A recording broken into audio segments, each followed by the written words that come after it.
विद्यासागर जी महाराज की, परम पूज्य प्रमाणिक संत महामना मुनिराज प्रमाण सागर जी महाराज की, परम पूज्य रह सागर जी महाराज की, समो शरण एवं गुणायतन का नयनाभिराम आयतन, परम पूज्य गुरुदेव की परिकल्पना गुणायतन। भव्यजनों, हम उस स्थल में बैठे हैं जहां विश्व की अद्भुत रचना कुछ ही महीनों में प्रकट होने वाली है, और ये प्रकट हो पा रही है आपके उदार आशय से, आपकी उदारता से। जब गुरुदेव ने परिकल्पना की तो उसे आप रूप देने में कारण बन रहे हैं, तो उस रूप को सीखता से हम दुनिया में प्रकट कर सकें, इसके लिए अपने भावों को और उदात्तता प्रदान करें, अपने भावों को बनाएं, हमसे जुड़ें, अपने आप से जुड़ें और गुणायतन में आकर के अपने जीवन को धन्य करें। मैं गुरुदेव के श्री चरणों में आपके साथ प्रश्न प्रस्तुत करने को उपस्थित करूं, उसके पूर्व मैं चाहता हूं कि ऐसे जगतबंधु गुरुदेव जो गुणायतन के प्रणेता तो हैं ही, भावना योग प्रवर्तक, शंका समाधान प्रवर्तक और संपर्क समय के रूप में जगत विख्यात हैं, इनके चरणों की अभिवंदना करके हम अपने जीवन को स्वर्णिम बना पाते हैं, अपने जीवन को सम्यक दर्शन की ओर गति दे पाते हैं। ऐसे गुरु चरणों में हम अपने प्रश्न प्रस्तुत करें, उसके पूर्व मैं चाहता हूं इनका वरद हस्त हमारे ऊपर आच्छादित हो आशीष के रूप में। अतः मेरे साथ उच्चारें, नमोस्तु महर्षि, नमोस्तु महर्षि, नमोस्तु महर्षि। आज हमारे बीच में जिन्होंने गुणायतन से जुड़ करके अपने जीवन को धन्य किया है, श्रीमान प्रमोद कुमार जी, आशीष कुमार जी, आशुतोष कुमार जी शास्त्री परिवार कटनी ने भी आए, शुद्धार के रूप में जुड़ करके अपने जीवन को धन्य कर रहे हैं। तालियां बजाकर इनका अभिनंदन करें। इन्हें अपने उदात्त भावों को प्रकट किया है और शुद्धार बन करके जीवन को धन्य किया है।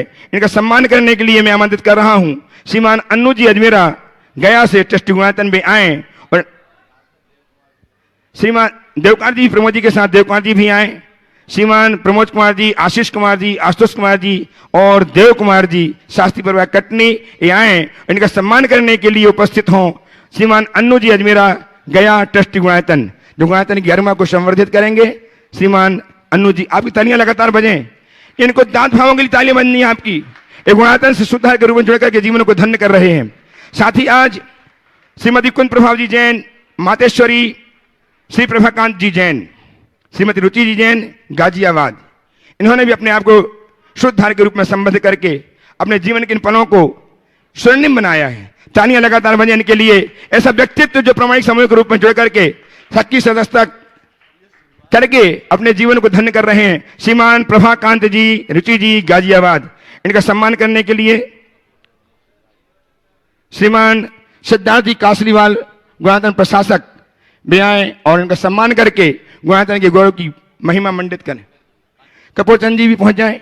और हमारे बीच में आज जिनके माध्यम से सैकड़ों पंचकल्याण संपादित हो चुके हैं, जो बाल ब्रह्मचारी हैं, विधानाचार्य हैं, अनेक अनेक रूप में जो प्रकट होते रहते हैं, ऐसे बाल ब्रह्मचारी भैया जय कुमार जी निशांत टीकमगढ़ हमारे बीच में हैं। आए, गुरुदेव के चरणों की अभिवंदना करें, आशीर्वाद प्राप्त करें और इनका सम्मान करने के लिए आमंत्रित कर रहा हूं श्रीमान कांति कुमार जी सराफ ट्रस्टी गुणायतन सागर से बे ब्रह्मचारी भैया निशांत जी का सम्मान करेंगे। आइए सीखता से।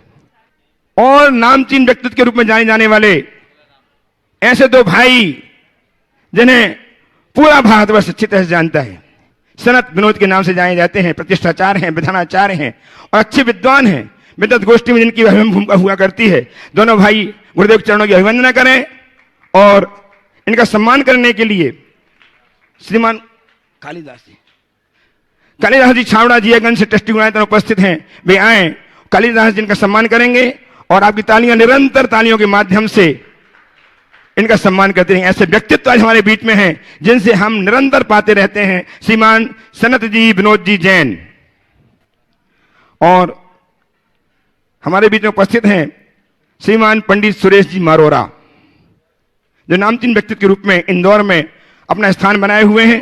आए, गुरुदेव के चरणों की अभिवंदना करें। सुरेश चंद जी मारोरा इंदौर, पंडित सुरेश चंद जी मारोरा इंदौर सीखता से आ जाएं, गुरुदेव के चरणों की अभिवंदना करें और इनका सम्मान करने के लिए मैं आमंत्रित कर रहा हूं सिद्धार्थ जी कासलीवाल प्रशासक गुणायतन। आ गए। हमारे बीच में गुणायतन के ट्रस्टी श्रीमान संजय जी जैन, श्रीमान संजय जी जैन दिल्ली से हमारे बीच में गुणायतन के ट्रस्टी पर संबद्ध हैं। वे आए, गुरुदेव चरणों के अभिवंदन करें, आशीर्वाद प्राप्त करें। उनका सम्मान करने के लिए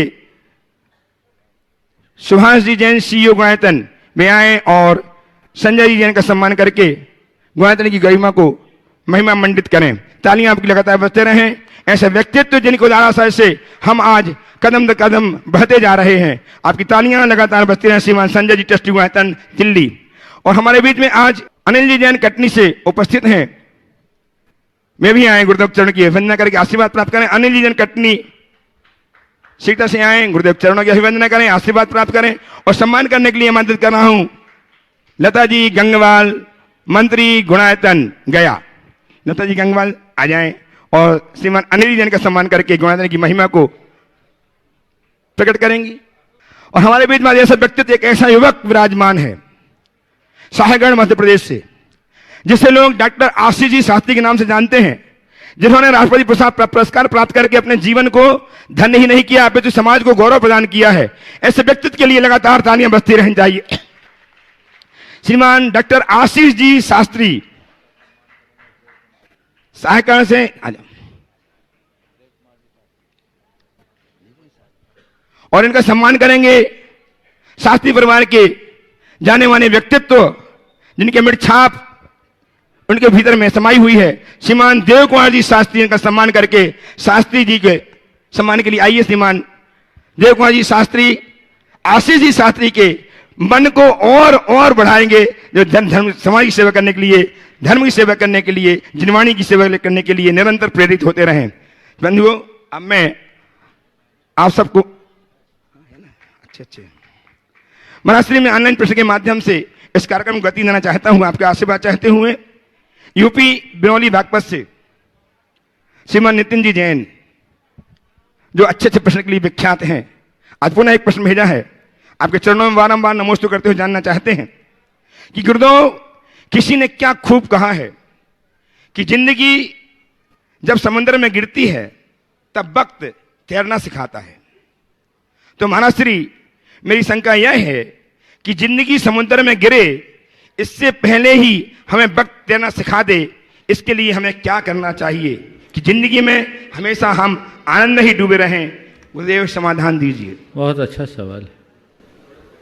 जिंदगी जब समुद्र में गिरती है तो वक्त हमें तैरना सिखाता है। सवाल पूछा है, समुद्र में जिंदगी गिरे इससे पहले हम तैरना कैसे सीखें? तो मैं कहता हूँ, कभी न कभी हर किसी को समुद्र में गिरना पड़ सकता है, और समुद्र में गिरने के बाद तैरना सीखना कठिन है। इसलिए इससे पहले कि हम समुद्र में गिरे, ताल तलैयों में तैरने का अभ्यास शुरू कर देना चाहिए। हमारे शास्त्र कहते हैं, अपने जीवन में स्थिर रखना चाहते हो तो दुखों को सहने का अभ्यास करो।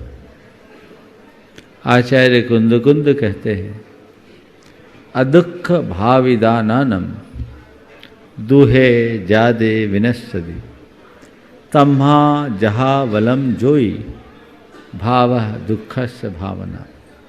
सुख पूर्वक पाया गया ज्ञान दुख आने पर विलीन हो जाता है। इसलिए हे योगी, जब तक तुम में बल है दुखों की भावना भाव। एक बात बहुत ध्यान रखने की है, समुद्र में लोग तैरते हैं पर दुनिया में आज तक ऐसा एक भी शख्स नहीं है जिसने समुद्र में तैराकी सीखा है। तैराकी तो केवल ताल तलैयों में सीखी जाती है। तो ताल तलैयों में सीखो। जब तुम खूब विपदाओं से घिर जाओगे फिर अपने आप को संभालना बहुत मुश्किल है। इसलिए जब तुम्हारे सामने अनुकूलताएं हैं, अपनी सुविधाओं का त्याग कर करके कष्टों को सहने के अभ्यासी बनो, ताकि जीवन पथ में आए हुए बड़े बड़े कष्टों को भी सह सको। गुरुदेव बुढ़ाना मुजफ्फरनगर उत्तर प्रदेश से प्रेरित जैन आपको कोट से नमन अर्पित करते जानना चाहते हैं कि गुरुदेव, जो दर्द शरीर को होता है, जो दर्द शरीर को होता है, वो आत्मा को भी होता है क्या? ओ, जो दर्द शरीर को होता है वो आत्मा को भी होता है क्या? देखो, अगर महसूस करो तो होता है और महसूस नहीं करो तो नहीं होता। तत्तः अगर देखे तो दर्द शरीर में है, पर व्यवहारतः अगर देखे तो अनुभव आत्मा को। शरीर का दर्द जब तक आत्मा को अनुभव में आ रहा है तब तक संसार है, और जिस दिन शरीर का दर्द आत्मा को अनुभव में आने की जगह केवल जानने में आने लगे तो समझना मुक्ति है। बात को दोहरा रहा हूं, शरीर का दर्द यदि आत्मा को अनुभव में आए तो समझना बंद है संसार, और शरीर का दर्द यदि आत्मा को जानने में आए तो समझना मुक्ति है, निर्जरा है। बस हम दर्द को जाने, महसूस न करें, यही हमारी साधना है। गुरुदेव, अंतिम प्रश्न करूं उसके पूर्व मैं आमंत्रित कर रहा हूं डॉक्टर आशीष जी जैनाचार्य साहिबगंज अपने परिवार के साथ आ जाएं प्रश्न प्रस्तुत करने के लिए। ये भावना लोग का लोगों के पास आ जाएं। और अंतिम आनंद प्रश्न महर्षि संगीता गौहाड़े, गुणायतन ट्रस्टी, अकोला महाराष्ट्र से आपके चरणों में बारंबार नमोस्तु अर्पित करते जानना चाहती हैं कि गुरुदेव, हम सूतक में भावना योग करते हैं तो हमें ओम का उच्चार करना चाहिए क्या? और सूतक लग जाने पर जब हम शुद्ध होते हैं तो हमें गंधोदक कौन से दिन लेना चाहिए? देखिए, सूतक पातक में ओंकार या नमोकार आदि के उच्चारण करने में दोष नहीं है, आप कर सकते हैं, केवल उपकरण का स्पर्श न करें। हाँ, अशुद्धि के दिनों में ओंकार का उच्चारण न करें। और क्या पूछा साथ में? और क्या पूछा? गंधोदक। गंधोदक आप पहले दिन से ले सकते हैं, पर दूसरों से लें, खुद न लें। ओ आइए डॉक्टर आशीष जी जैनाचार्य साहिबगंज से, और तैयार रहें श्रीमान सुरेश जी मरोड़ा, इंदौर। महाराज श्री नमोस्तु। पूज्य श्री, आपके आशीर्वाद से आज मैंने प्राकृत भाषा में अनेक कार्य किए हैं। उसकी फलश्रुति है, जब राज्यपाल उपाधि मिली थी राज्यपाल जी के द्वारा प्राकृत में, तो आपने आशीर्वाद दिया था सांगानेर संगीत जी मंदिर में कि शीघ्र ही राष्ट्रपति पुरस्कार मिलेगा, वो भी हुआ। और आगे अब मैं व्रतों में आगे बढ़ सकूँ, ऐसा आशीर्वाद मिले। पूज्य श्री, मेरा प्रश्न है, हम स्वाध्याय के पूर्व जब मंगलाचरण करते हैं, मंगलाचरण में गणधर देवा प्रति गणधर देवा ऐसा उसमें उल्लेख है, तो प्रति गणधर देव कौन है और क्या ये उसी भाव से मोक्ष जाते हैं? देखिए, गणधर और प्रति गणधर शब्द का उल्लेख किसी प्राचीन ग्रंथ में देखने को नहीं मिलता। जहाँ तक मुझे स्मृति है, तिलोय पनत्ती में प्रत्येक तीर्थंकरों के गणधरों का उल्लेख है। उनके कितने कितने गणधर हुए इनका सविस्तार उल्लेख है वो, लेकिन कितने कितने गणधर हुए इसका सविस्तार उल्लेख है, लेकिन प्रति गणधर शब्द मेरे स्मरण के अनुसार कहीं नहीं है, बल्कि इस मंगलाचरण के अलावा अन्यत्र प्रति गणधर शब्द देखने में शायद नहीं आता। अगर किसी को आया हो तो मुझ तक जरूर पहुंचाए, मेरे ज्ञान वृद्धि में निमित्त बनेगा। फिर भी अगर प्रति गणधर देवाह शब्द का उपयोग होता है तो गलत नहीं है। जैसे इंद्र और प्रतीन्द्र होते हैं, वैसे ही गणधर और प्रति गणधर कहते हैं। प्रत्येक तीर्थंकर के एक मुख्य गणधर हैं, इसका उल्लेख है। तो जो मुख्य है तो अपने आप पारिशेष से प्रकट होता, बाकी गौण है। अब गौण के लिए हम शब्द लगाएं तो क्या लगाएं? शायद इसलिए लगा दिया गया। तो प्रति गणधर देवाहा बोलने में कोई दोष नहीं है, लेकिन प्रति गणधर देवा शब्द कहीं आया नहीं है। कई बार ये भी सवाल आता है कि बाकी गणधरों का क्या रोल होता है। भगवान के समूह शरण में शेष गणधरों का क्या रोल रहता है? मुखी सब करते हैं। एक प्रसंग में कहीं देखने में आया, स्मरण नहीं आ रहा है, लेकिन पुराणों में है कि भगवान महावीर के समोसरण में गौतम स्वामी की उपस्थिति में भी दूसरे गणधर ने, शायद प्रभास गणधर ने और किसी ने एक सवाल किया है और वहाँ संवाद हुआ है। इसका तात्पर्य यही होता है कि मुख्य गणधर के रहते हुए भी प्रसंगानुसार अन्य गणधर भी मुखरित हो सकते। बहुत बहुत आशीर्वाद, बहुत बढ़िया। उपस्थित हुआ श्रीमान पंडित सुरेश जी जैन मरोरा इंदौर से। तैयार रहें व्रतीनगरी पिंडई से सुश्री तासु जैन अपनी मम्मी एवं परिजनों के साथ, पिंडई कैलाश चंद जी की सुपुत्री। नमोस्तु महाराज श्री, मेरा और मेरे मारवाड़ा परिवार की ओर से आप दो मुनिराजों के चरणों में सादर नमोस्तु। महाराज जी, एक मेरा शंका है, पंचकल्याणक महोत्सव में भगवान के माता पिता का कितना महत्व है? जो श्रावकों को, व्रती श्रावकों को पंचकल्याणक महोत्सव में भगवान के माता पिता बनाते हैं, तो उनका महत्व कृपया हमको समझाइए। नमोस्तु। देखिए, प्रतिष्ठा ग्रंथों में हम देखें तो मुख्य 3 ही पात्र हैं। बहुत ध्यान से सुनना। प्रतिष्ठा ग्रंथों के अनुसार प्रतिष्ठा के मुख्य 3 ही पात्र हैं, कारापक, सौधर्मेंद्र और माता पिता। क्यों जी, ठीक बोल रहा हूँ ना? हाँ, यही 3 हैं, बाकी सब डेकोरम है ना। मुख्य पात्र तो यही है, कारापक यानी पूरे मंदिर का निर्माण कराने वाला और यज्ञ की संरचना करने वाला। जैसे आज के शब्दों में मैं कहूं तो वो महायज्ञ नायक के रूप में हो सकता है। दूसरा सौधर्मेंद्र, सौधर्मेंद्र के बिना तो प्रतिष्ठा होती ही नहीं है। और माता पिता, इनका उल्लेख है और ये एक भावना है। अब हम भगवान का गर्भ कल्याणक, जन्म कल्याणक मना रहे हैं, तो कैसे मनाएंगे? हवा में गर्भ होगा? तो उसके लिए उस तरह की संस्थापना होती है।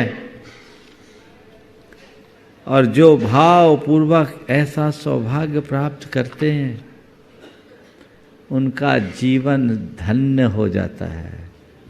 वो व्रत भी लेते हैं, संयम भी लेते हैं और जीवन बदल जाता है। तो भगवान के माँ बाप बनने का सौभाग्य सातिशय पुण्य के बंध का कारण और जीवनोद्धार का सबल निमित्त है।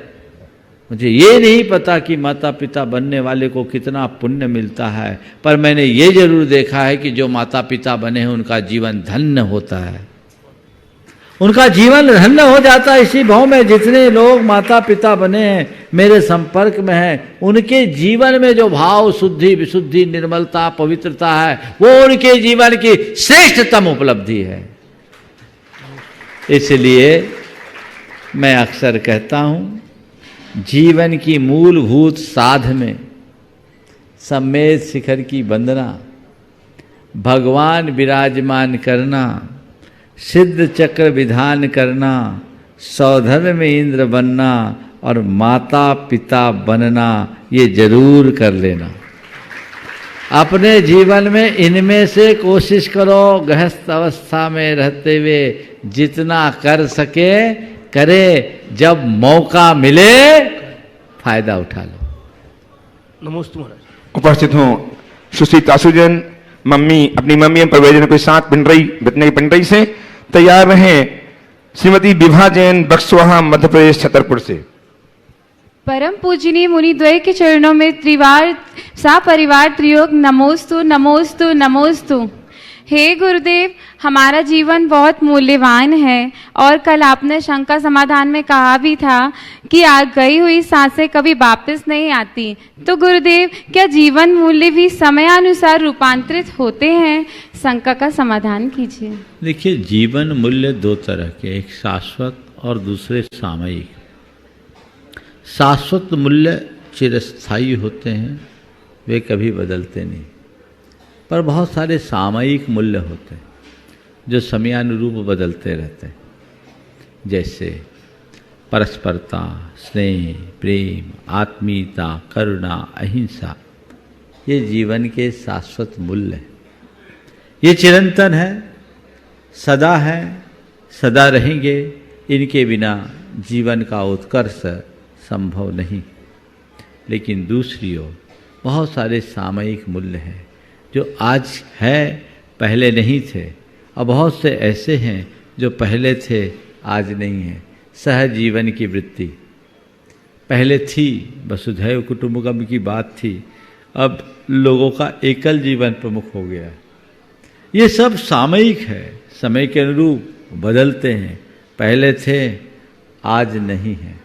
और बहुत सारी चीज़ें ऐसी हैं जो आज है, अतीत में नहीं थी। जैसे कारपोरेट सिस्टम आज है, अतीत में नहीं था। तो इस समय के अनुरूप होने वाला परिवर्तन है। तो जीवन में हमें दोनों के मध्य तालमेल बनाकर चलना चाहिए। नमोस्तु गुरुदेव, नमोस्तु। उपस्थित हो श्रीमती विभा जी बक्सवाहा, छतरपुर, मध्य प्रदेश से। तैयार हैं बाहुबली फुरसुले जैन, औरंगाबाद, महाराष्ट्र से। नमोस्तु महाराज जी। बोलिए। महाराज जी, तन मन धन का यदि वजन बढ़ जाए तो ऐसा क्या करें कि तन मन धन का आवाज स्पष्ट नहीं है, बोलिए। तन मन धन का वजन बढ़ जाए, हाँ, तो इसके लिए क्या करें कि तन भी स्वस्थ रहे और मन भी शांत और सुंदर बने। तन मन धन का वजन बढ़ने लगे तो क्या करें? मैं आपको एक पुराना किस्सा याद दिलाता हूँ। सैनिक ने अभय कुमार की बौद्धिक चतुराई को समझने के लिए उसके सामने एक सबक रखा कि एक बकरे को खूब खिलाओ, इतना खिलाओ कि दिन भर खाते रहे, लेकिन उसका वजन नहीं बढ़ना चाहिए। बकरे को खिलाओ, इतना खिलाओ कि उसको फुर्सत ही न मिले, दिन भर खाए पर वजन न बढ़े। समस्या बड़ी थी। अभय कुमार ने कहा ये हो जाएगा। ये क्या किया, एक बकरे को रखा और उसके सामने शेर रख दिया। बकरा दिन भर खाता, शेर को देखता तो उसको पसीना छूटता, बेचारे की हालत पस्त हो जाती। कहते हैं बकरा खाया पर वजन में रत्ती भर अंतर नहीं आया। मुझे पता नहीं ये कहानी कब की है, लेकिन मैं आप सबसे केवल एक सूत्र देना चाहता हूं।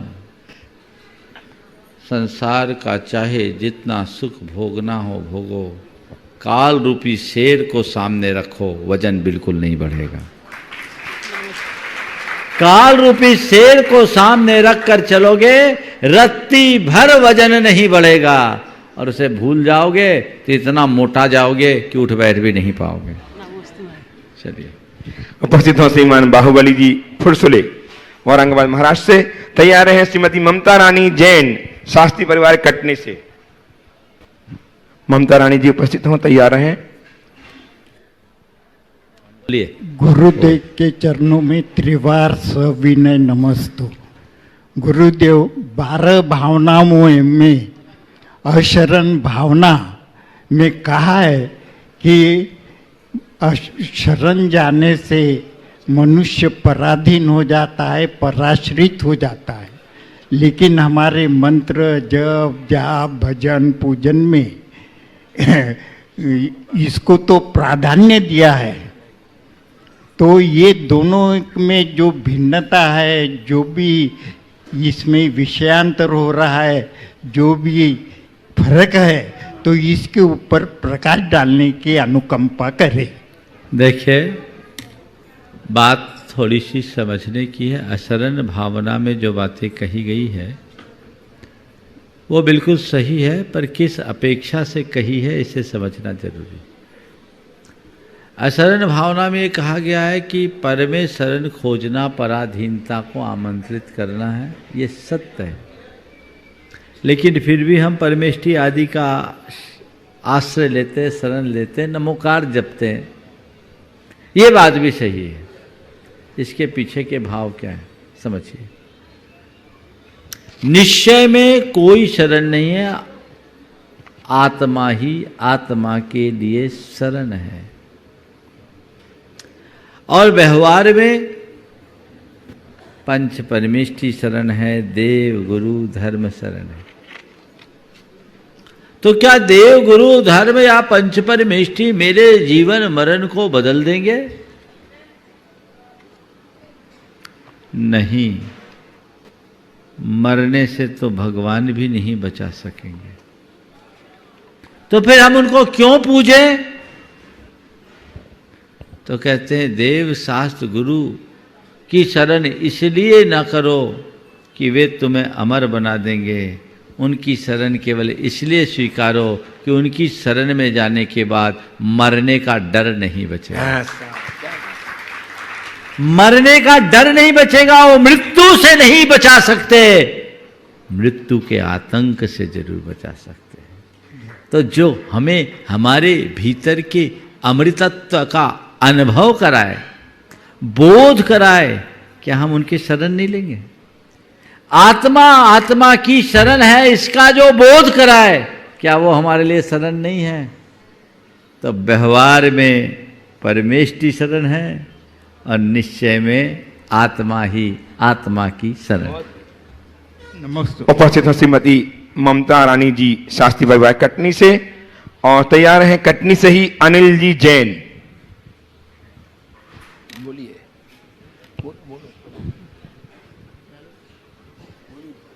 बोलिए। मेरा दो मुनि राजों को मेरे और मेरे परिवार की तरफ से बारंबार बारंबार बारंबार नमोस्तु नमोस्तु। परिग्रह परिमाण व्रत को इच्छा परिमाण व्रत के नाम से कहा जाता है, जबकि इच्छा तो संयम असंयम दोनों प्रकार की होती है। तो इसमें किस प्रकार का परिभाव रखें? देखिए, परिग्रह परिमाण व्रत को इच्छा परिमाण व्रत कहा। आपने कहा इच्छा दोनों प्रकार की होती है। परिमाण तो हमें करना चाहिए, इच्छा क्या है? धन धान आदि बाह्य पदार्थों की जो मन चाही वृत्ति है उसका। अपनी इच्छा आकांक्षाओं पर निरोध करना, वश में लाना, इसका मतलब अशुभ से अपने आप को बचाना, असद इच्छाओं को रोकना, वही परिग्रह है। मुझे पूजा करना है, पाठ करना है, धर्म ध्यान करना है, ये परिग्रह नहीं। जिनसे इन बाह्य पदार्थों के प्रति ललक आसक्ति और मोह बढ़े, उसके परिमाण का नाम ही यहाँ इच्छा परिमाण। हाँ, उपस्थित हो किसको बुलाते हैं? अनिल जी कटनी से ही, और तैयार हैं बाल ब्रह्मचारी प्रतिष्ठाचार्य भैया जय निशांत जी टीकमगढ़। गुरुदेव द्वय के चरणों में मेरा व मेरे परिवार का कोटि कोटि नमोस्तु नमोस्तु नमोस्तु। गुरुदेव, आज फिर विजय दादा का फोन आया और उनने नमोस्तु बोला है और चाची के स्वास्थ्य लाभ हेतु आशीर्वाद मांगा है। बहुत आकुल व्याकुल हो रहे हैं वो आपके चरणों में आने को। आशीर्वाद बोलो। हाँ गुरुदेव, मेरी जिज्ञासा है, कहते हैं अगर चट्टान पर सिंह बैठ जाए तो वह चट्टान भी सिंहासन कहलाती है। सिंहासन पाने की मुझे कोई चाह नहीं है, परंतु हम ऐसा क्या करें कि हमारी सिंह वृत्ति जैसी प्रवृत्ति हो जाए? चट्टान पर सिंह बैठ जाए तो सिंहासन हो जाता है। हमारी सिंहासन की कोई चाह नहीं, पर ऐसा हम क्या करें कि हमारी सिंह वृत्ति जैसी प्रवृत्ति हो जाए। देखिए, सिंह वृत्ति जैसी प्रवृत्ति हो वो मैं नहीं चाहता। क्यों? सिंह की वृत्ति में दोनों चीज़ें हैं, उसमें शूरता भी है और क्रूरता भी है। तो मैं ऐसा आशीर्वाद किसी को नहीं दूंगा कि उस सिंह वृत्ति का हो जाए, यानी जितना शूर हो उतना क्रूर हो। मैं आपसे ये कहूँगा कि सिंह वृत्ति को अपनाना ही है तो सिंह की शूरता को अंगीकार करना, क्रूरता से अपने आप को बचा लेना। और जो जीवन में शूरता रखता है, क्रूरता से मुक्त होकर क्रूरता से मुक्त होकर जो सूरता को अपनाता है और अपनी सूरता से औरों की क्रूरता का अंत करता है, उसके चरणों में वो जहां जाए सिंहासन होता है। वह जहां चला जाए वहां सिंहासन आ जाता है। इसलिए सूर बनो, क्रूर नहीं। उपस्थित हो प्रतिष्ठा लब्ध प्रतिष्ठाचार बाल ब्रह्मचारी भैया जय निशान जी टीकमगढ़ से, और तैयार हैं ख्याति लब्ध प्रतिष्ठाचार श्रीमान विनोद जी सनत जी रजवास से, प्रवासी इंदौर। परम पूज्य मुनिद्वय के चरणों में पुष्प परिवार नवागढ़ समिति एवं नवागढ़ गुरुकुलम का त्रिवान नमोस्तु। महाराज श्री, आज जहाँ भी खुदाई हो रही है वहाँ जैन मूर्तियाँ, जैन कलाकृतियाँ प्राप्त हो रही हैं, लेकिन हमारे पास आकलन करने वाले विद्वान नहीं हैं, और जो अजैन विद्वान हैं उनका जैन दर्शन में प्रवेश नहीं होता है। इसीलिए नवागढ़ प्राप्त रॉक आर्ट, रॉक पेंटिंग, जिनमें महाविद्वानों की परिपालना, संलेखना एवं संलेखना पूर्वक पंचम गति को प्राप्त करने का स्पष्ट उल्लेख मिलता है, लेकिन जो इसके जानकार हैं, जिन्हें हमने इनवाइट किया है, बुलाया है, वह इस विधा से अपरिचित होने के कारण वह कोई भी इसमें अपना नोटिस नहीं दे पाए हैं। तो मैं चाहता हूँ कि आज वर्तमान में जो जैन धर्म की जो संस्कृति का उत्खनन हो रहा है उसका सही आकलन हो, इसके लिए हमें क्या करना चाहिए? देखिए, मैं सभी से एक सुझाव देता हूँ, खासकर उन लोगों को जो टेक्निकल एजुकेशन के क्षेत्र में नहीं हैं, वे कम से कम जैन दर्शन का अध्ययन करें, जैन दर्शन और प्राकृत विद्या का अध्ययन करें, साथ ही साथ पुरा विद्या, पुरातत्व का भी अध्ययन करें। आर्कियोलॉजी डिपार्टमेंट में आज जैनों की संख्या नगण्य जैसी है। इनके माध्यम से हमारी संस्कृति का हम आकलन करते हैं। इस दिशा में लोगों को उत्साहित होना चाहिए और उसके लिए वैसा प्रयास और पुरुषार्थ भी करना चाहिए। सभी को चाहिए, खासकर उन लोगों को जिनको कहीं सर्विस करने का लक्ष्य नहीं है, जिनको घर में ही रहना है। महिलाओं के लिए मैं कहूँगा, जो गृहिणी की भांति आज जी रही है, बहुतों के पास घरों में कोई काम नहीं है, व्यापार बहुत अच्छा है, घर में काम करने वाले लोग हैं, थोड़े फ्री हो तो पढ़ो ना, पढ़ करके धर्म के लिए, संस्कृति के लिए, समाज के लिए, राष्ट्र के लिए कुछ करो ना। अपना जीवन व्यर्थ मत करो, जीवन में बन सके जितना हो अच्छा करो। आइए श्रीमान विनोद जी रजवास से, प्रतिष्ठाचार्य विनोद जी, और तैयार हैं प्रभाकांत जी जैन दिल्ली से, प्रामाणिक समूह के सक्रिय सदस्य, गाजियाबाद दिल्ली। श्रीमान प्रभाकांत जी जैन। हे महाराज श्री, नमोस्तु नमोस्तु नमोस्तु। हे पूज्य श्री, हम श्रावक छोटे छोटे नियम, चाहे वो दैनिक पूजन हो, अभिषेक हो, अष्टमी चतुर्दशी के नियम हो, छोटे छोटे नियम पालते हैं, लेकिन वृत्ति नहीं है। फिर भी हमसे यदि कोई दोष लगता है तो उसको हम कैसे अतिक्रमण करें? क्या विधि है हम अवृत्ति श्रावकों के लिए? देखिए, व्रति हो या आवृत्ति, जो भी नियम हो, पहली बात तो उन नियमों का दृढ़तापूर्वक पालन करना चाहिए। और अगर हमारे नियमों में कोई दोष लग जाए तो उन नियमों की अपनी निंदा गढ़ापूर्वक आलोचना करना चाहिए, प्रायश्चित करना चाहिए। आप लोग एक परंपरा हमारे यहाँ है, हम लोग कोई भी व्रत करते हैं तो व्रत के उपरांत उद्यापन करने की प्रक्रिया है। ये उद्यापन क्या है? कभी आपने इस पर विचार किया? व्रत करने के बाद व्रतों का उद्यापन, उद्यापन मतलब लोग यही सोच रखे हैं मंदिर में ये दान दो, वो कर दो, ये पूजन कर लो, ये विधान कर लो, ये उद्यापन है। तो फिर हम मुनियों का तो व्रतों का उद्यापन कभी होगा ही नहीं, हमारे पास तो व्यवस्था ही नहीं है। ये सब चीज़ें जोड़ी गई है, दान धर्म करिए, कोई बुराई नहीं, लेकिन ये उद्यापन का असली रूप नहीं। उद्यापन का मतलब है व्रत संपन्न करने के उपरांत भगवान के श्री चरणों में जाना, उनके चरणों में अर्घ अर्पित करना, श्रीफल चढ़ाना और कहना, हे भगवान, मैंने आपके आशीर्वाद से ये व्रत अंगीकार किया, उसका अपनी तई यथा विधि निर्दोष पालन करने की कोशिश की, फिर भी संभव है मेरे ज्ञात अज्ञात भावों से मेरे दोषों में किंचित दोष लगा हो। इस व्रताचरण में अतिक्रम व्यतिक्रम अतिचार अनाचार जो कुछ भी मुझसे हुए हों, प्रभु मैं आज उसकी निंदा करता हूँ, आलोचना करता हूँ और आपके चरणों में निवेदन करता हूँ, मेरे उन सब दोषों को माफ़ करे, मेरे वे सारे दोष मिथ्या हो और मुझे ऐसी शक्ति मिले कि मैं पुनः और व्रतों को धारते धारते महाव्रतों की ओर अग्रसर हो सकूं। यही तो है उद्यापन। कुछ जगह कहते हैं भगवान के आगे हाथ जोड़ना, क्या कहते हैं, इस तरफ शब्द प्रयोग करते हैं। आज हमने व्रत किया तो वहाँ हाथ जोड़ना, ठीक है, खंडेलवाल समाज में चलन है हाथ जोड़ना। हाथ जोड़ने का मतलब क्या है?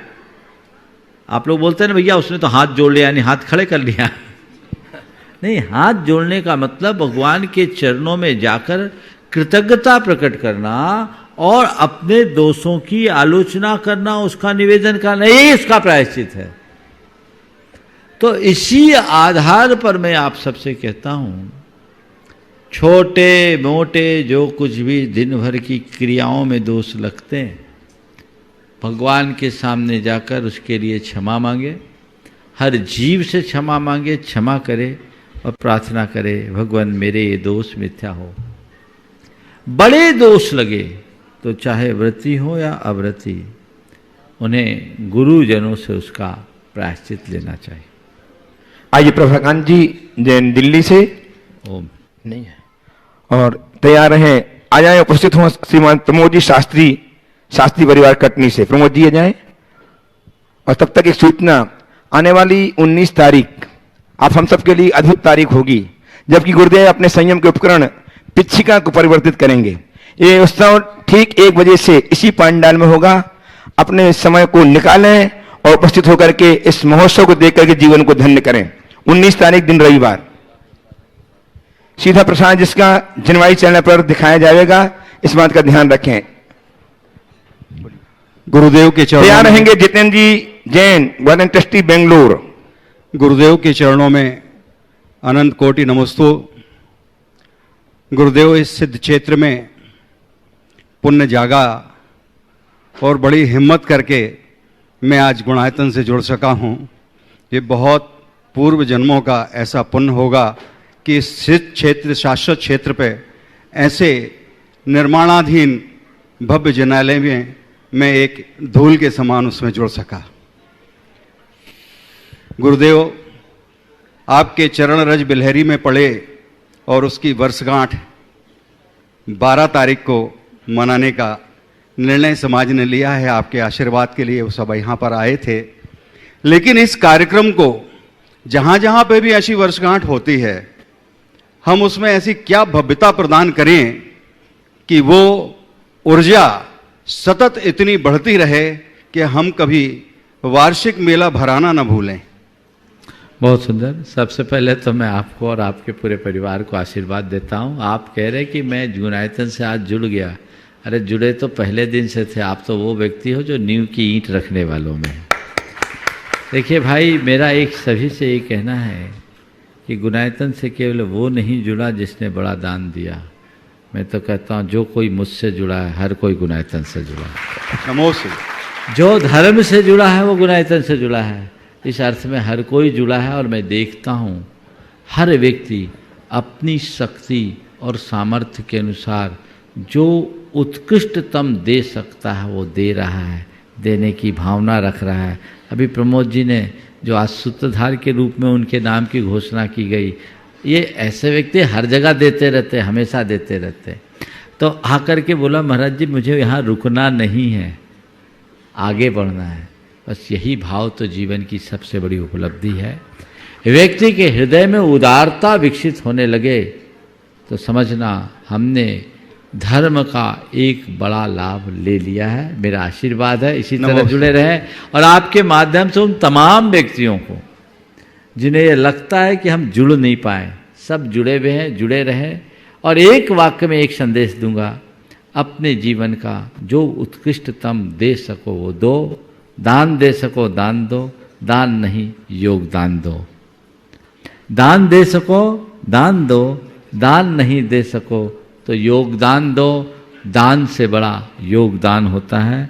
जो जुड़े हैं वो जुड़े हैं, बहुत अच्छी बात है, पर जुड़ कर के न रहें, जुड़ने के साथ साथ जुट जाएं ताकि औरों को भी जोड़ा जा सके और इस अभियान को गति दे जा सके, ताकि पूरी समाज का गुणात्मक परिवर्तन हो सके। इसलिए मैं कहूँगा सबको जुड़ना है और सबको जुटना है, ताकि हम वह सब कुछ घटित कर सके जिसकी हमें आशा और अपेक्षा है। अब आपके सवाल पर आता हूँ। आज आपने पूछा है बिलहरी की पहली वर्षगांठ आगामी 12 तारीख को होने वाली है और इसे किस तरीके से आयोजित करें। निश्चित बिलहरी और बिलहरी का तो गुणायतन से बड़ा गहरा संबंध है। यहाँ के पार्श्वनाथ भगवान तो बिलहरी से ही आए हुए हैं, इसलिए गुणायतन और बिलहरी में तो बिलहरी को गुणायतन के एक हिस्से के रूप में देखता हूँ। तो बहुत अद्भुत मंदिर मैं लोगों से ज़रूर कहूँगा कि जब कभी भी कुंडलपुर की ओर जाएं, अभी कुंडलपुर में बड़ा भारी महोत्सव होने वाला है। अपने यात्रा के क्रम में कुंडलपुर से बोहरी बंद होते हुए बिलहरी जरूर आए और वहीं कटनी है। सारा एक दूसरे रूट ही ऐसा बना है, अगर आप उस क्षेत्र में गए हैं और बिलहरी के दर्शन नहीं किए तो मैं मानूंगा आपकी यात्रा में कुछ कमी रह गई है। इसलिए जो भी आगामी दिनों में अपने कार्यक्रम बनाएंगे वो ऐसा कुछ बनाएं कि कटनी उतर जाए या जबलपुर उतरे तो कटनी से बैठ जाएं। सारी सुविधाएं हैं और सब एक रास्ते में हैं। अद्भुत अद्भुत जिनबिंब, अद्भुत जिनालय, वहाँ की भावधारा ही अलग होती है। आपने पूछा है वर्षगांठ कैसे मनाएं। मैं तो कहता हूँ मंदिर की स्थापना तिथि को मनाना हमारे पंच कल्याणक की सारी यादों को तरोताज कर देना है। पूरी समाज को एकजुट करके खूब उत्साह और उमंग के साथ बड़ा उत्सव महोत्सव करना चाहिए। देश भर में मंदिर की वर्षगांठ कैसे मनाएं, आपका ये सवाल है। मैं उत्तर दूंगा, उस दिन एक महान उत्सव करें। उत्सव करके उस मंदिर से जुड़े हुए सभी लोगों को, साधर्मी जनों को बुलाएं।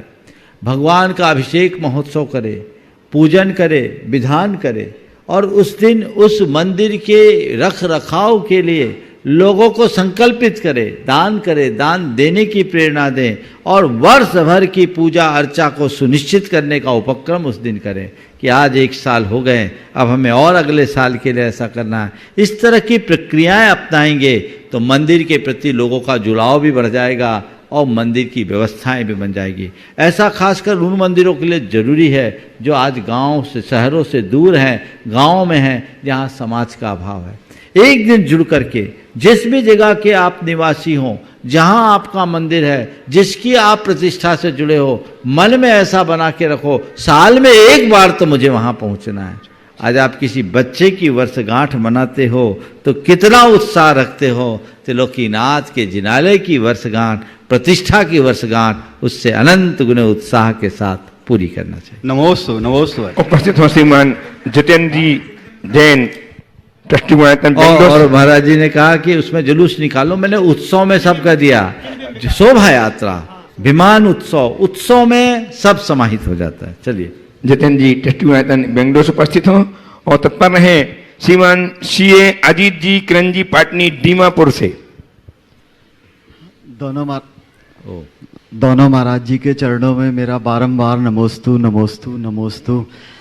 हे महाराज जी, ये शंका नहीं है पर ये मेरे हृदय का एक कष्ट है और वो ऐसा है कि पिछले 20-25 वर्षों से मैं प्रवचन सुन रहा हूँ। मैं अपने लाइफ में, मैं अपने जीवन में देखता हूँ कि हमने कुछ चीज़ें तो ठीक कर ली हैं, जैसे रात्रि भोजन छोड़ दिया, लेकिन वो इंग्लिश में जो कहते हैं 1 step forward and 2 step backward, बस वही स्थिति चल रही है जीवन में कि आगे नहीं बढ़ पा रहे हैं, आगे नहीं बढ़ पा रहे हैं। महाराज जी कैसे करें? बहुत अच्छा सवाल है। कम से कम आपने धनीराम जी भुआरा। घुआरा तैयार रहेंगे। निकिता जाए। आपने कम से कम इतना एहसास तो किया कि हम आगे नहीं बढ़ पा रहे हैं। कई लोग तो ये सोचते कि हमारी तो मंजिल ही यही है, और जिनको ये आभास हो कि मेरी मंजिल ही यही है तो वो कभी आगे नहीं बढ़ पाएंगे। लेकिन जिनके सामने उनकी मंजिल है वो कभी रुक नहीं पाते। हमें आगे बढ़ना है, हमें आगे बढ़ना है, हमें आगे बढ़ना है, ये निरंतर सोचते रहिए। अपने मंजिल को सामने उपस्थित रख करके चलते रहिए। जिनके सामने उसकी मंजिल होती है वो कभी बीच में नहीं अटकता। तो हमारी मंजिल क्या है ये हमें देखना चाहिए। रहा सवाल जीवन में आए हुए बदलाव का, बदलाव क्रमिक होता है। कुछ परिस्थितियाँ और कुछ संस्कार दोनों हमें मजबूर करते हैं, लेकिन इन दोनों के साथ यदि हमारा दृढ़ लक्ष्य और संकल्प हो तो सारी स्थितियाँ ठीक हो जाती हैं। तो लक्ष्य बनाइए, पुरुषार्थ जगाइए। मेरे जीवन का मकसद क्या है ये सुनिश्चित कीजिए, और जब मेरा व्यापक लक्ष्य सुनिश्चित होगा तो उसकी पूर्ति के लिए मेरा पुरुषार्थ भी प्रारंभ होगा। और जब मैं उस लक्ष्य के साथ पुरुषार्थ में जुटूंगा तभी अपने जीवन के परम तत्व को प्राप्त करने में समर्थ हो सकूंगा। उपस्थित हों धनीराम जी भोरा साहब घोरा से, छतरपुर घोरा से तैयार हैं। शुभम जी जैन दिल्ली से, शुभम जी जैन दिल्ली से तैयार हैं। दुई महाराजों के चरणों में त्रिवार नमोस्तु नमोस्तु नमोस्तु। तैयार हैं पूनम जैन प्रेमपुरी मुजफ्फरनगर। श्री पंडित रतनलाल जी बेंगरा द्वारा अपनी पुस्तक में, पुस्तक भाग क्रमांक 2 शंका समाधान, उसमें बताया गया कि सिद्धालय में अंधकार है। अब इस शंका में मैं आपसे यही निवारण चाहता हूँ कि सिद्धालय में प्रकाश है कि अंधकार। मुझे नहीं मालूम कि सिद्धालय में अंधकार है प्रकाश, पर मैं ये कहता हूँ जिनके घट में प्रकाश है उनका ही सिद्धालय में वास है। झमेले में मत करो। जिनके घट में प्रकाश है उनका ही सिद्धालय में वास है। चलिए। उपस्थित शुभम जी ने दिल्ली से तैयार हैं। पूनम जी जैन प्रेमपुरी मुजफ्फरनगर उत्तर प्रदेश से। आप शुभम हैं? गुरु जी, हाँ, हम तो लड़की से। गुरुदेव के चरणों में नमोस्तु। गुरुदेव, सम्यक ज्ञान और केवल ज्ञान में क्या अंतर है, और क्या पंचम काल में दोनों संभव है? सम्यक ज्ञान यानी सच्चा ज्ञान, केवल ज्ञान यानी पूर्ण ज्ञान। समझ गए? सच्चा ज्ञान किसी को भी हो सकता है, सही ज्ञान जो वस्तु जैसी उसको उस रूप जानने रूप ज्ञान, पर पूर्ण ज्ञान केवल ज्ञान होगा। पंचम काल में केवल ज्ञान नहीं हो सकता। केवल ज्ञान सम्यक ज्ञान है, पर सम्यक ज्ञान मात्र केवल ज्ञान नहीं है। सम्यक ज्ञान जब पूरी तरह विकसित होता है तब केवल ज्ञान में परिवर्तित होता है। हो आइए पूनम जी जैन। अगला नाम पंकज जी जैन उपस्थित हों गाजियाबाद से। पंकज जी उपस्थित हो जाए शीघ्रता के साथ। और तैयार रहे शुभी जैन, नीतू जैन कोलकाता हरियाणा, चारुलता जी साहू जी औरंगाबाद महाराष्ट्र उपस्थित हों शीघ्रता से आए। अगला तब तक ऑनलाइन और लोगों जीएस भारती कर्नाटक मैसूर शीघ्रता से आदि जाए। शीघ्रता से आइए। हाँ। और तैयार रहे श्रीमती किरण जी टीकमगढ़। किरण जी टीकमगढ़ से तैयार, ये भी तैयार रहेंगी। आपका नाम बताइए कौन है आप? चारुलता जी, अपना नाम बोल दीजिए। चारुलता। नमोस्तु महाराज जी, नमोस्तु महाराज जी, नमोस्तु महाराज जी। जीएस भारती बोल रही हूँ। बोलो। भगवान को पंचकल्याण में दिया हुआ आहार हम प्रसाद के रूप में ले सकते हैं कि नहीं? क्या वह प्रसाद निर्माल्य होता है? देखिए, भगवान को दिया हुआ आहार प्रसाद के रूप में लेना मुझे उचित नहीं दिखता, क्योंकि उच्छिष्ट है।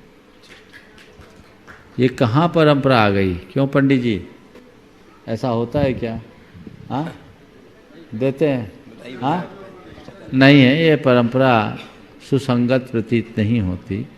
वो उच्छिष्ट है, हमने भगवान को दे दिया तो वो चीज़ लेने की व्यवस्था हमारे यहाँ नहीं। नमोस्तु महाराज जी, नमोस्तु। आइए औरंगाबाद से चारुलता जी साहू जी बस तो और तैयार हैं। टीकमगढ़ से किरण जी जैन टीकमगढ़ है। अभी द्वय मुनिराजों के चरणों में त्रिवार नमोस्तु नमोस्तु नमोस्तु। मेरा और मेरे परिवार से नमोस्तु। बोलिए, घबराइए नहीं, सांस गहरी ले लीजिए, अच्छे से भर लीजिए, फिर बोलिए। हाँ, नमस्ते गुरुदेव। गुरुदेव, अपना जैन समाज आलू प्याज नहीं खाता, इस वजह से हर जगह पहचाना जाता है। यहाँ तक कि प्लेन में, 5 स्टार होटल में, विदेशों में भी जैन फूड मिलता है। हमें कोई पूछता है कि आप जैन हो क्या, तो हमें बहुत गर्व महसूस होता है। तो मुझे ऐसा लगता है इस वजह से कुछ लोग क्या है, होटल में जाके भी आलू प्याज वाला भोजन करते हैं, तो हमारे जैन धर्म की गरिमा कम होती है। इसे ऐसा क्या करें हम कि हमारे जैन धर्म की गरिमा बनाए रहे? बस लोगों के मन में ये भाव बहुत जगा ले कि हम जैन हैं। क्या करें, वे लोग जो ऐसा करते हैं उस घड़ी ये भूल जाते हैं कि हम जैन हैं। जिन्हें अंतर से याद रहे कि हम जैन हैं, वो ऐसा कृत्य कभी कर ही नहीं सकते। मैं आप सबसे कहूँगा कि आप अपनी मजबूरी में घर में चाहे जैसा जीवन जी लो, बाहर तो ऐसा जीवन जियो जिससे तुम्हारे जैन होने का प्रमाण प्रकट हो। यही तुम्हारे जैनत्व की शान होगी और इसमें ही तुम्हारे जैनत्व का गौरव है। लेकिन दुर्भाग्य है, आधुनिकता की अंधी दौड़ में लोग इन सब बातों को नज़रअंदाज करते जा रहे हैं। नतीजा हम सबके सामने आ रहा है। वे तो हमारी व्यवस्थाएं बना रहे हैं और तुम उनको नकार रहे हो। अगर ये सब खाना शुरू कर दोगे और जैन फूड को लोग अगर बोलेंगे नहीं, मांग नहीं करेंगे, तो कल वहाँ से हटते देर नहीं लगेगा। और जिस दिन हट गया उस दिन हमारा क्या अस्तित्व रहेगा? तो अपने जैन होने के अस्तित्व को बनाए रखना है तो तुम्हें तो वहाँ जैन फूड ही खाना चाहिए। जहाँ जैन फूड उपलब्ध है वहाँ जैन फूड खाना चाहिए, और जहाँ जैन फूड उपलब्ध नहीं है वहाँ जैन फूड की मांग करनी चाहिए, ताकि तुम्हारी पहचान बनी रहे। ऐसी दृष्टि हो। आपका एक बहुत बड़ा कर्तव्य है, आपकी एक जिम्मेदारी है कि आपने जिस परंपरा में जन्म लिया उसे आप आगे बढ़ाएं, उसकी पुष्टि करें, उसकी प्रभावना करें। और यदि ऐसा नहीं कर सकते तो ये बहुत शर्मनाक है। उपस्थित हों श्रीमती किरण जी जैन टीकमगढ़, और तैयार हैं सुश्री साक्षी सोनी जयपुर। नमोस्तु महाराज जी, नमोस्तु। दोनों महाराज जी के चरणों में मेरा नमोस्तु नमोस्तु। मुनिश्री, मेरा प्रश्न है कि सम्मेद शिखर की जो भूमि है वह शाश्वत है, वो कभी किसी काल में नष्ट नहीं होती है। मैं ऐसा कौन सा पुण्य करूं कि सम्मेद शिखर में ही मुझे जन्म मिले? नमस्ते महाराज जी। सम्मेद शिखर में जन्म मिले ऐसा पुण्य मत करो। हमसे तो ऐसे पुण्य की मांग करो कि ऐसा कौन सा पुण्य आए कि मैं शिखर पर जाके बस जाऊं। चलिए। सुश्री साक्षी सोनी उपस्थित जयपुर से। तैयार हैं श्रीमान कालीदास जी जैन छावड़ा जियागंज ट्रस्टी गुणायतन। नमोस्तु गुरुदेव, नमोस्तु नमोस्तु। गुरुदेव, मेरा प्रश्न यह है कि चंचलता क्या है तथा चंचलता को हम कैसे जीते, तथा भावना योग करते समय हम ऐसे क्या कमांड दें ताकि हम चंचलता पर विजय प्राप्त कर सकें। नमोस्तु गुरुदेव। चंचलता का मतलब क्या है? कोई एक स्थिर लक्ष्य नहीं रखना, कोई एक मकसद नहीं रखना, न ठौर होना न ठिकाना होना, ये सब चंचलता है। जब मनुष्य किसी लक्ष्य के साथ अनुबद्ध होता है और उसके साथ संकल्पित होता है, तब कहीं जाकर उसकी चंचलता मिटती है। जिनका मन ज़्यादा चंचल है उन्हें सदैव भावना योग में भाना चाहिए, मुझे स्थिर रहना है, मुझे स्थिर रहना है, मुझे स्थिर रहना है, मुझे लक्ष्य पाना है, मुझे लक्ष्य पाना है, मुझे लक्ष्य पाना है। इन वाक्यों को दोहराएंगे तो निश्चित हम अपनी चंचलता में बहुत हद तक नियंत्रण पाने में समर्थ होंगे। आइए श्रीमान कालीदास जी ट्रस्टी गुणायतन जियागंज से। और एक सूचना फिर से दे रहा हूँ, सूचना आपको संयम का परिवर्तन होना 19 तारीख को दिन रविवार दोपहर 1 बजे जो जिनवाई चैनल पर लाइव प्रसारित होगा। ध्यान रखें 19 दिसंबर। हमारा नमस्तु नमस्तु नमस्तु मुर्शिदाबाद जैन समाज से भी नमस्तु नमस्तु नमस्तु। हमारा प्रश्न ये है, नया मंदिर विराजमान करते समय मूल नायक प्रतिमा विराजमान करना और दूसरी प्रतिमा विराजमान करना, या द्रव्य को दान देना पंच कल्याण के समय, दोनों तीनों दानों के अंदर और भी कोई सामग्री दान देना, कौन अंतर क्या है? जो मौका मिल जाए सो दो।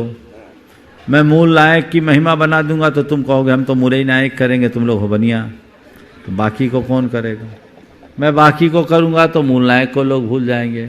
मैं किसी एक पर वेट डालूंगा तो तुम बाकी दूसरे को भुला दोगे, तो मैं नहीं चाहता। मैं तो चाहता हूँ सब करो, और न केवल मूल नायक बनाओ, न केवल भगवान विराजमान करो, न पूजा के लिए द्रव्य दान दो, न केवल पंचकल्याण के लिए द्रव्य दान दो, मुझसे तो ये आशीर्वाद लो कि पूरा मंदिर में बना ले। कसर क्यों छोड़ना है? जितना उत्कृष्टतम हो सके उतना करो।